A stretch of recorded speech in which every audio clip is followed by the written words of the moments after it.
eu não sou médico, viu, mas de qualquer jeito tenho a impressão que a mobilidade está precisando de uma análise patológica aqui sobre ela. Bom dia. Primeira pergunta de qualquer paciente é onde dói. Quer dizer, o médico imediatamente pergunta aonde dói. O aonde dói depende do paciente. Quer dizer, ou seja, nós estamos acostumados a ver ali à direita a resposta de quem anda de automóvel. Nós estamos acostumados a ver ali à esquerda de quem anda de ônibus, metrô, o que seja. Hoje em dia a gente ouve muito sobre metrô, mas que não se ouvia antigamente, mas dói também no metrô.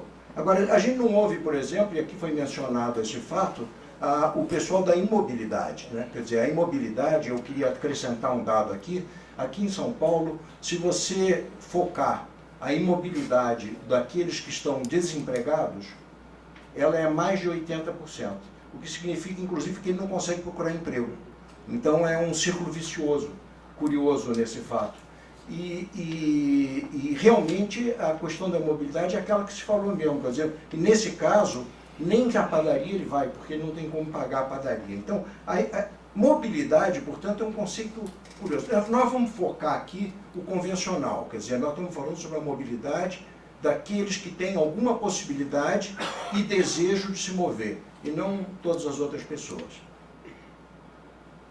Em primeiro lugar, eu estou colocando os sintomáticas, vamos dizer assim, entre demanda e oferta, mas não é no sentido de que realmente se deva perseguir meramente a demanda com a oferta. Mas, de qualquer jeito, é assim que ela se apresenta. E o primeiro problema do desafio da demanda, que pulou um, olha, o primeiro, no fundo, é esse. Está difícil aqui.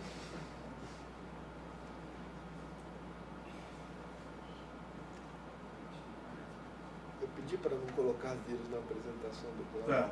O desafio da demanda primeira é a renda. Nós temos aí um fenômeno nacional que é a nova classe média chegando. E goste-se ou não goste-se, ela vai querer tentar consumir exatamente as mesmas coisas e na mesma intensidade daqueles que estavam lá. E eu tenho a impressão que ninguém vai ter condições de dizer que está errado. Então, primeira coisa de todas é o seguinte, ela tem uma série de peculiaridades que precisam ser respeitadas.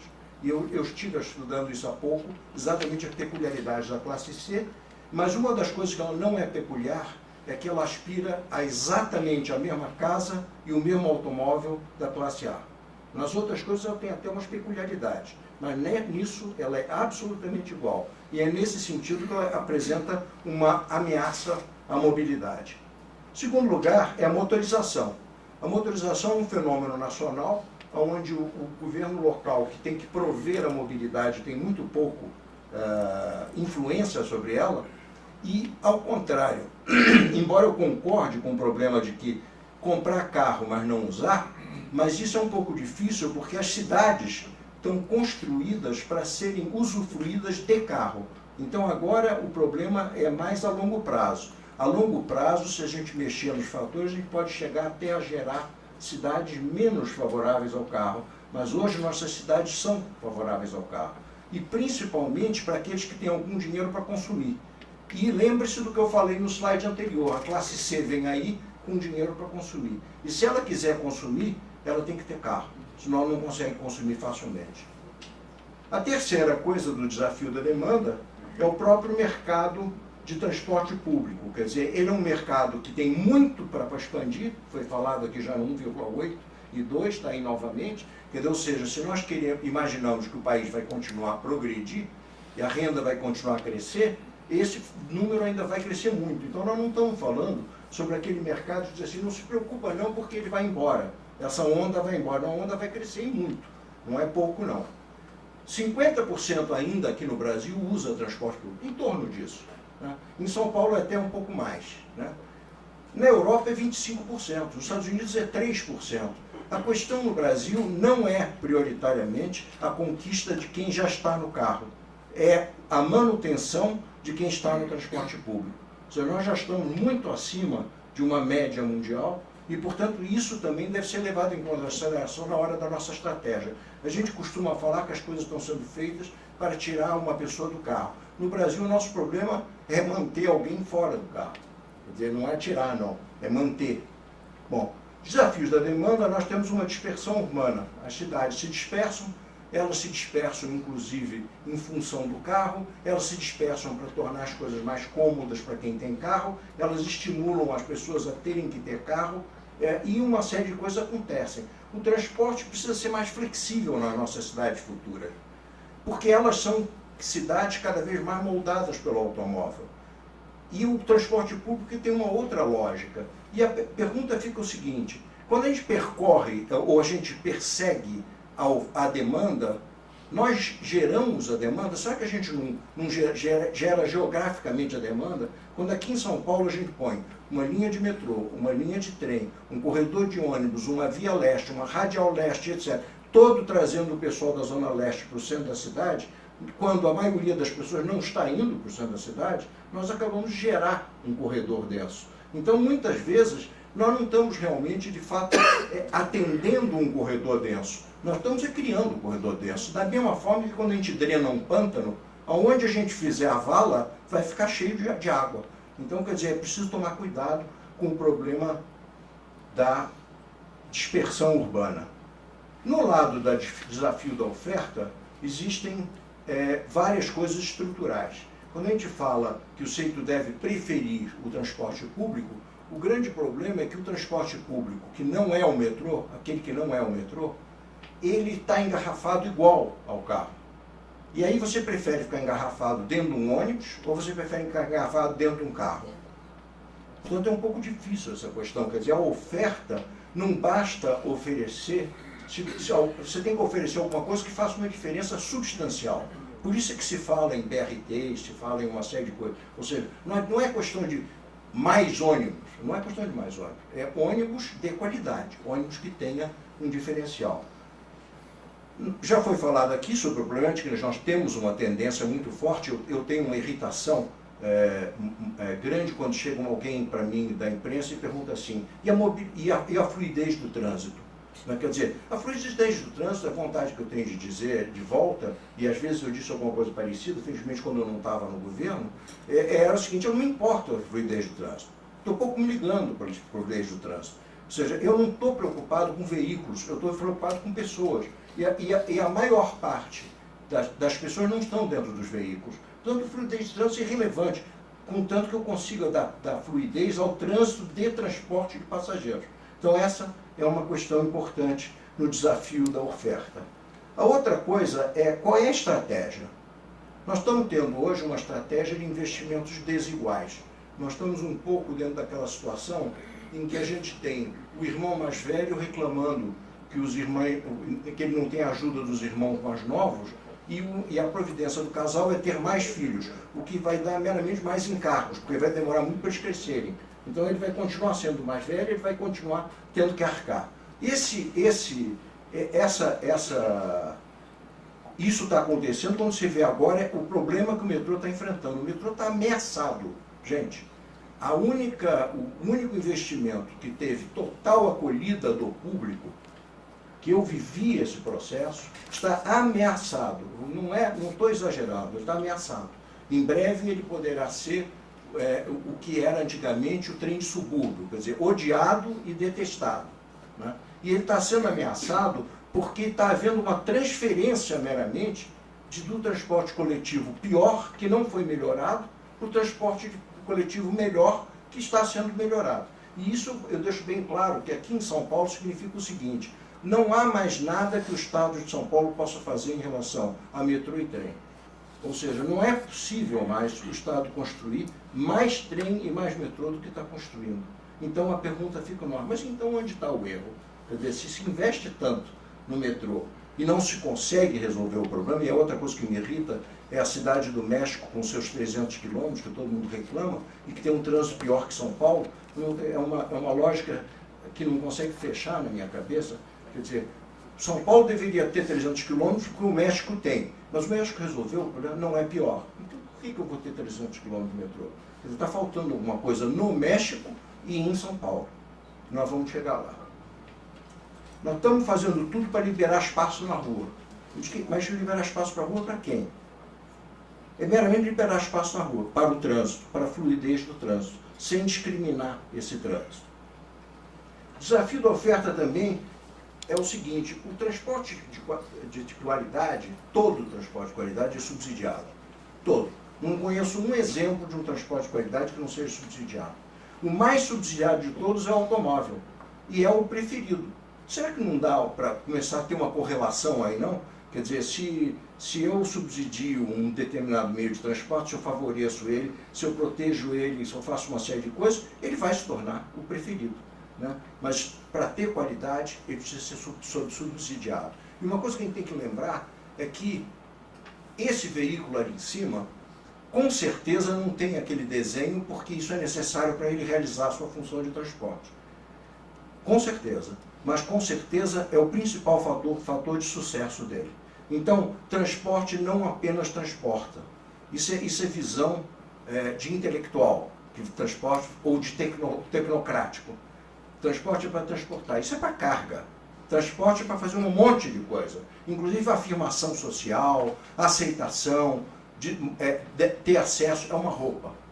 O indivíduo que sai e usa um meio de transporte, ele sai vestido de uma certa forma e ele gostaria de sair e ser bem visto, e não mal visto pelo que ele usa. No lado da oferta, aqui está um dado interessante, porque eu construí muito disso. O sucesso do metrô, para mim, foi muito mal interpretado.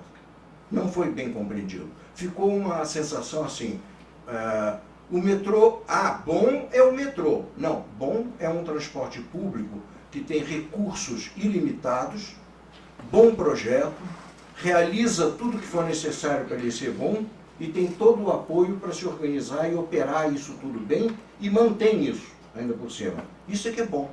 E eu pensei na época, quando me criticavam como primeiro gerente de operação do metrô de São Paulo, e diziam assim, pô, mas o metrô é muito caro. E eu dizia, calma, gente, o problema não é esse. O problema é que tudo tem que ser caro. Ou seja, todos os transportes públicos têm que ter recursos necessários o suficiente para atender, inclusive, aquela parte psicológica do passageiro. Não é só para transportar as pessoas, para vestir elas bem também. E o metrô, desde o início, vestiu bem quem andou nele. Naquela época, e durante muito tempo, o metrô era uma roupa que todos se orgulhavam de vestir e de usar. Embaixo eu ponho o meu grande consultor, Joãozinho 30, com aquela sua célebre frase de que quem gosta de pobreza é intelectual. Quer dizer, pobre gosta mesmo de luxo. E o metrô foi um luxo, e é um luxo ainda ameaçado, mas ainda é um luxo. Os outros meios de transporte precisam se tornar um luxo também. Desafio da oferta. E aqui eu começo a entrar realmente nos finalmente. Quer dizer, onde eu quero chegar? Onde eu quero chegar mais ou menos ali. Eu não sei se é a esquerda ou a direita, mas eu quero chegar aqui no elo faltante. O elo faltante é o seguinte: o Brasil tem, nas grandes cidades, R$1 trilhão investido em sistema viário. Eu não estou falando sobre corredor de ônibus, eu não estou falando sobre BRT, eu não estou falando sobre isso, eu estou falando do total. Aquilo que já tem aí fora e que está congestionado. Tá? Isso aí custou a nós R$1 trilhão. Isso significa mais de 5.000 quilômetros de metrô de investimento. Nós nunca vamos ter 5.000 quilômetros de metrô. Ninguém jamais teve 5.000 quilômetros de metrô. Tá? No entanto, nós já temos isso. Só que isso está ocupado por carros vazios estacionados, por carros cheios de uma pessoa, por uma série de outras coisas também. Ou seja, nós temos R$1 trilhão, 5.000 quilômetros de metrô jogados fora. E que deveriam estar sendo muito mais bem aproveitados para a mobilidade. A questão da vontade política, de dizer, poxa, mas tudo no transporte é uma questão de vontade política. É outra coisa também que eu tenho um certo grilo com o problema de vontade política. Vontade política é uma coisa que só existe na ditadura, do jeito que as pessoas pensam. Porque as pessoas pensam que o governante acorda de manhã e tem uma vontade. Ele sai e faz a vontade. Né? Bom, isso se ele for um ditador. Se ele não for um ditador, vontade política é a vontade da sociedade, que dá ao político ou ao governante o poder de fazer certas coisas. Então, se as pessoas fazem o que a gente critica aqui, elas fazem porque é o que nós queremos.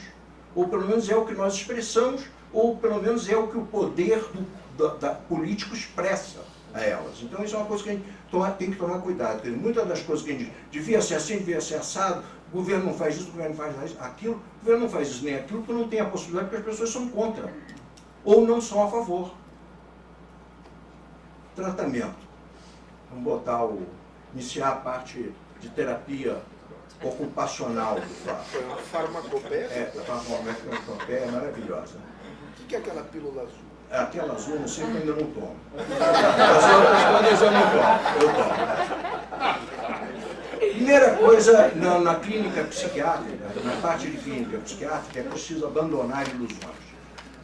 A primeira ilusão típica da nossa sociedade é a ilusão bala de prata. É o do vampiro. Vampiro só morre com bala de prata. Congestionamento só morre com bala de prata. Mobilidade só morre com bala de prata. Não vamos nos sacrificar, meu filho não esquenta a cabecinha, espera a bala de prata. A bala de prata vai resolver o problema. A segunda ilusão é o esperando Godot. Ou seja, já que só a bala de prata resolve, eu ainda não achei essa bala de prata, então não adianta fazer nada. Fica calmo, não sai de casa, tranquilo, que quando ela vier. E a outra coisa é a do tecnocrata. Nós sabemos o que é melhor. Ou do governante antidemocrata. Né? Não deve haver alternativas. Tá? Aí nós vamos voltar outra vez ao metrô. Quando o metrô, aquele sucesso, aquela vala no pântano, chega num certo ponto, as linhas de ônibus são todas seccionadas desde a tradição original, quando o metrô não tinha passageiros suficientes, ou seja, a realidade era uma outra. Tá? E seccionadas e desce aquela água toda para dentro da vala do metrô. Depois o pessoal diz, pô, a vala do metrô encheu. Qualquer engenheiro sabe que isso vai acontecer. O ônibus tinha que prosseguir. Não necessariamente para o mesmo lugar, mas esse indivíduo que vai para essa vala, num outro lugar lá adiante, está indo para um outro lugar que a vala não vai. Então ele devia prosseguir para esse lugar. E hoje, pelo sistema tarifário que nós temos, isso seria suficiente para manter o cara dentro do ônibus. Porque ele já está sentado lá, ele vai ter que subir e descer a escada para pegar o metrô e ele vai pagar mais. Muita gente, principalmente aqueles da imobilidade, vão preferir continuar dentro do ônibus e onde eles vão. Então, essa alternativa, nós sabemos o que é melhor, a bala de prata vai resolver, e depois da bala de prata acabam-se todas as outras munições, guardem-se todas as outras munições, são algumas das ilusões do nosso modelo. Em primeiro lugar, é a minha sugestão de tratamento, primária, etc., mas vamos dizer de qualquer jeito simplificada. Em primeiro lugar, nós temos que resolver uma emergência. Nós temos que organizar a oferta existente em forma de um sistema integrado. Isso tem que ser feito para amanhã. Quer dizer, amanhã pode ser segunda-feira, mas de qualquer jeito assim, tem que imediatamente as pessoas trabalharem em cima disso. Nós temos sistemas que não se falam, que não... Mesmo isso que eu acabei de falar, corta o ônibus, mas o metrô não tem a capacidade, né?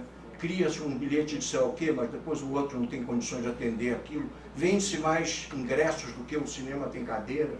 Quer dizer, nós estamos com um problema de nos organizarmos, nós estamos feito a gafieira.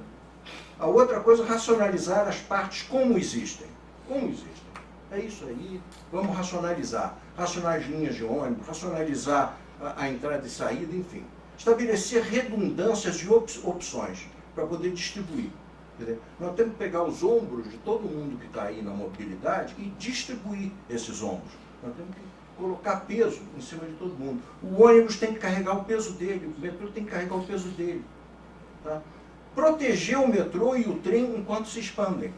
Então nós temos que ter essa preocupação, nós temos que ter a preocupação de que não seja transferido aos ombros do metrô e do trem e depois também aos BRTs, uma coisa que eles não podem atender, porque senão nós vamos derrubar os nossos mais fortes instrumentos de solução futura. Nós temos que requalificar os ônibus. Quer dizer, para isso, para que a gente não tenha depois que botar o cara à força lá dentro, nós temos que requalificar os ônibus. Os ônibus têm que se tornarem melhores. Tem que ser mais rápidos, tem que ser mais confortáveis, tem que carregar menos gente também dentro deles. Urgência. Resolvida a emergência, e veja que isso tudo não é uma coisa depois da outra, não, é em paralelo, só que elas demoram mais. Então, as coisas que são de urgência, para mim, é um sistema metropolitano de bilhetagem e tarifas. Porque com o manuseio das tarifas e da bilhetagem se faz muita coisa. Inclusive se fez o que eu estou chamando a ameaça da destruição do metrô. Reciclar os corredores municipais existentes. ou seja, os corredores municipais existentes, eu estou referindo a São Paulo, em grande parte, aqui como exemplo, estão ou mal utilizados, não estão bem qualificados. Então eles precisam ser requalificados. E isso é urgente, porque eles já estão lá. Então eu sempre dou mais importância às coisas que já existem. Tá? Programa de requalificação de pavimento no viário coletivo. Nada dessas valas, nada dessa...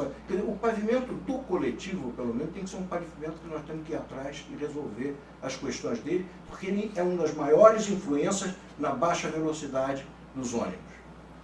Sistema metropolitano, novo sistema inteligente de sinais, idem. Novo sistema metropolitano de ITS. Nós temos que pensar no sistema metropolitano, não só no metrô. O metrô já é muito avançado nessas coisas. Nós temos que pensar no sistema de transporte metropolitano como um sistema inteligente. E um projeto de sistema metropolitano, incluindo o municipal de corredores. Ou seja, hoje em dia, o município está fazendo os corredores, o ônibus vem da região metropolitana, ele está pensando num corredor que tem que entrar dentro do município. Quer dizer, nós temos que pensar em corredores, não que eles sejam municipais. É feito você pensar que o aeroporto é o local. Aí esse avião vem de onde? Não, aqui não pousa não. Que história é essa? Quer dizer, corredor é um recurso para se atravessar a cidade. E tem que atender a demanda de tudo que precisa atravessar a cidade. Inclusive os ônibus de fretamento. Quero nem falar nisso, não tem caso. Recuperação. Implantação do sistema de corredores metropolitanos, especificação dos tipos de ônibus utilizáveis no sistema, que os nossos ônibus não são necessariamente, principalmente, eu diria, até São Paulo está melhor do que a maioria do país. Mas a maioria do país usa ônibus absolutamente inaceitáveis de serem utilizados para transporte coletivo. São Paulo está muito melhor, só que ninguém percebe por causa do pavimento. Então, quer dizer, com aquele pavimento até é o melhor ônibus do mundo, uma porcaria. Implantação de novos produtos e serviços segmentados. Já estamos nos aperfeiçoando. Por que transporte coletivo tem que ser uma coisa só? Não pode ter algumas segmentações? Por que o transporte coletivo, quando chega no fim de semana, ele meramente diminui o número de serviços e não muda os destinos? Os destinos são outros no fim de semana. O transporte coletivo tem que ter segmentação e focar nichos. Especificação dos tipos de ônibus utilizados no sistema. Muito bem. Finalmente é o preventivo. É onde a gente já devia estar. A gente já devia ter feito tudo isso e hoje nós estaríamos só no preventivo. A implantação do sistema de corredores metropolitanos. Eu só queria dar um alerta para sempre vocês se lembrarem. Eu não estou falando aqui sobre metrô e sei lá o quê, porque eu não estou falando sobre modais. O que eu estou falando é que tem um primo que não é tão fraco assim, não é forte, que não está sendo utilizado em sua plenitude e que precisa ser dado força a ele. Tem um membro da família que é o ônibus que não está sendo utilizado na sua plenitude. Eu fui fazer metrô porque eu achava que metrô era um bom exemplo. Feito, eu já mostrei, foi mal entendido. Foi entendido que é metrô, não transporte coletivo de qualidade. Eu recuperei, iniciei a recuperação da ferrovia, porque eu acho que isso também é necessário. E hoje eu estou dedicado a recuperar os ônibus. Eu sou um Don Quixote. Implantação de novos produtos e serviços segmentados. Serviço segmentado. Novamente, segmentado, focado, etc. Trabalhando juntos. Eu te interromper, mas só segmentado, um exemplo que me veio na cabeça é o do frescão que tinha no Rio. É isso? Por exemplo, ônibus pode ser segmentado por qualidade de veículo, ou qualidade de serviço, ou tipo de serviço, mas tem outros segmentados.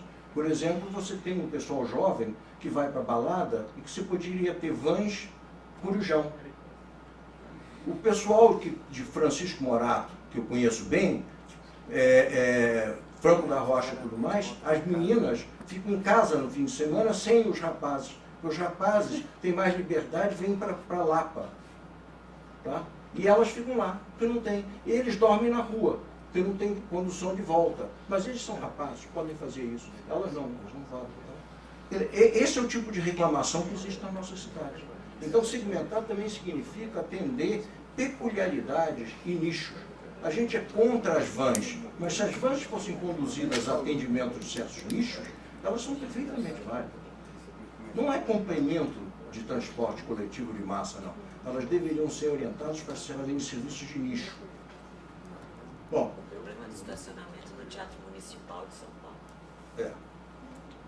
Aliás, a minha tia, de 92 anos, que foi recomendado a ela lá no Rio, que ela diminuísse a dose diária de uísque dela, o médico disse, porque no futuro isso ainda poderia trazer problemas a ela. E ela respondeu, meu filho, meu futuro foi ontem. Hoje eu já estou além do futuro. É inacreditável. Bom, ela usava van lá no Rio, que ia buscar ela em casa, o grupo todinho de pessoal, que ela está falando agora, que o grupo está diminuindo muito. A faixa dela. E eles iam ou dançar, ou jantar, iam ao teatro municipal, ou ver. É esse o tipo de coisa que a van faz, ou deveria fazer. Bom, trabalhando juntos, como é que a gente mexe em algumas coisas institucionais? Para mim, nada disso vai acontecer, ou melhor, torna-se difícil fazer tudo isso se a gente não encontrar uma nova solução institucional para as macrometrópoles, São Paulo e Rio de Janeiro. Quer dizer, eu, na época que eu ainda estava com o problema da Emplaza lá, né, o problema da Emplaza lá e tudo mais, eu recebia pedidos de Taboão da Serra para ser transformado em região metropolitana. Então eu perguntei a Taboão da Serra, vocês aceitam São Paulo junto também ou vocês estão querendo ficar só vocês lá com... Quer dizer, o conceito de região metropolitana virou um conceito de status. Do mesmo problema do trânsito lá, dos 129 quilômetros. E eu em Caxias do Sul resolvi elogiar o motorista do táxi, dizendo, tá, aqui não tem congestionamento, que bom, né? Aí ele quase me botou para fora a tapa. Ele disse, não, você vai voltar aqui às 5 horas da tarde que eu vou te levar para ver o congestionamento. Então, quer dizer, bom, nova solução. Eu dizia na época o seguinte, para mim, ou só existem duas regiões metropolitanas, Rio e São Paulo, e as outras são outra coisa, ou essas duas não são regiões metropolitanas, são alguma outra coisa. E a minha sensação hoje é isso. Quer dizer, Rio e São Paulo não é suficiente colocar para funcionar a estrutura hoje definida da região metropolitana. É preciso dar uma solução para o Rio e São Paulo institucional diferente. Eu já, talvez até como provocação, já disse que essa estrutura já existe, não precisa ser criada não. Chama-se Estado. Quer dizer, o Rio e São Paulo vão ser transformados em Estados. Da mesma forma que na Alemanha existe cidade-estado. Talvez fosse a solução. E o Rio de Janeiro experimentou isso com a Guanabara, né? Hoje, a Guanabara devia ser maior do que aquela Guanabara. Devia pegar a Baixada, devia pegar Niterói e tudo mais. Mas quem sabe transformar isso no Estado não fosse a solução. Porque aí a estrutura política já está definida. Não precisa nem criar uma coisa nova. Vai ver que é um distrito federal. Enfim, tem que ser uma outra coisa. As demais são regiões metropolitanas. Fatores de mobilidade devem ser serviços metropolitanos. Quer dizer, tudo que influi na mobilidade deve ser um serviço metropolitano fornecido a todos dentro da metrópole. E não um serviço municipal que se procura compatibilizar com o do outro município. Não precisa compatibilizar. É metropolitano, é criar o conceito metropolitano real. Exemplo disso, e isso já foi feito, ainda já existe até estudado diversas vezes e feito, está lá na Secretaria de Transporte Metropolitano do Estado, viário metropolitano. Ninguém fala sobre isso. A região metropolitana deveria ter determinadas rotas, determinadas avenidas juntadas com outras, que seriam politicamente, administrativamente metropolitanas, viário metropolitano. Hoje, você pega um ônibus metropolitano que sai de Cotia e ele vem percorrendo os outros municípios, no meio do caminho o município botou uma feira livre, o outro botou não sei lá o quê, a velocidade aumenta, depois diminui, modifica, etc. Quer dizer, não é possível isso, esse é um caminho metropolitano. Então os caminhos metropolitanos deveriam ser definidos, geridos, divulgados como sendo metropolitanos e ter uma fiscalização uniforme. Outros, uso do solo, ambiente, transporte de carga, passageiros, habitação, trânsito, saneamento, todos deveriam ser, ou seja, eu estou sendo antimunicipalista, eu estou sendo antimunicipalista. Ou isso, ou então a gente funde os municípios todos e transforma num só. Não sei. O fato é o seguinte, tudo isso tem que ser cuidado numa região feita São Paulo e Rio, tem que ser cuidado por uma responsabilidade política só. Estou fechando. Esse foto aí é o problema seguinte. Muito bem, aí a gente conseguiu o espaço na rua, tirou o carro, cotovelou, tal coisa. E aí o que a gente faz? Parece o cachorro, se ele pegar a roda do carro, o que ele faz com a roda do carro? Psicologicamente, o cachorro não deseja pegar a roda do carro. Mas nós estamos querendo pegar a roda do carro. Então, e aí a gente faz o quê? As soluções da mobilidade estão capturadas, infelizmente. Virou um disco quebrado, uma disputa setorial. A indústria ferroviária briga com a indústria rodoviária, briga com a indústria do sei lá o quê, briga com as empreendedoras, as construtoras, etc. Quer dizer, ela está capturada e virou um disco quebrado.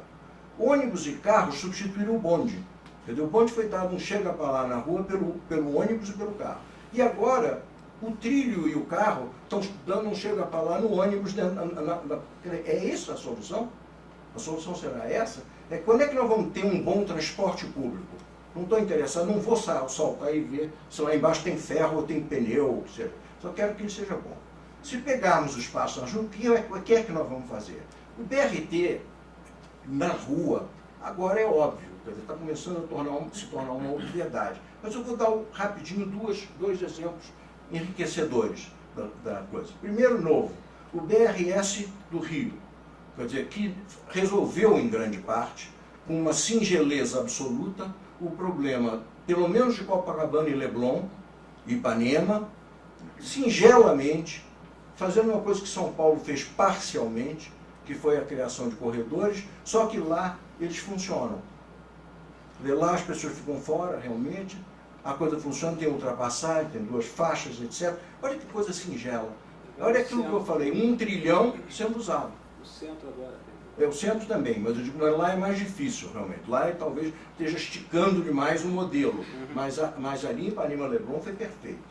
Faixa preferencial, racionalização de linha, e com o dinheiro que o empresário passou a ganhar a mais pela frota menor, transportando o mesmo número de pessoas em velocidade maior, e o público ganhou a viagem mais rápida, ele foi obrigado a começar a investir em ônibus de melhor qualidade. Esse é o ciclo da virtuosidade público-privada. O público proveu o que o privado não podia prover, o privado proveu o que o público não é responsabilidade dele prover. Segundo, esse é novo. Eu vou dar um inédito. Esse é inédito. É o chamado BRT Premium. Quando a gente entende todos os corredores metropolitanos de uma cidade como um grande conjunto de rotas de avião. Ou seja, a cidade é um aeroporto, aquelas são todas as rotas de aproximação e de passagem pelo aeroporto, e você administra todas as demandas de passagem ou de chegada através daquele sistema.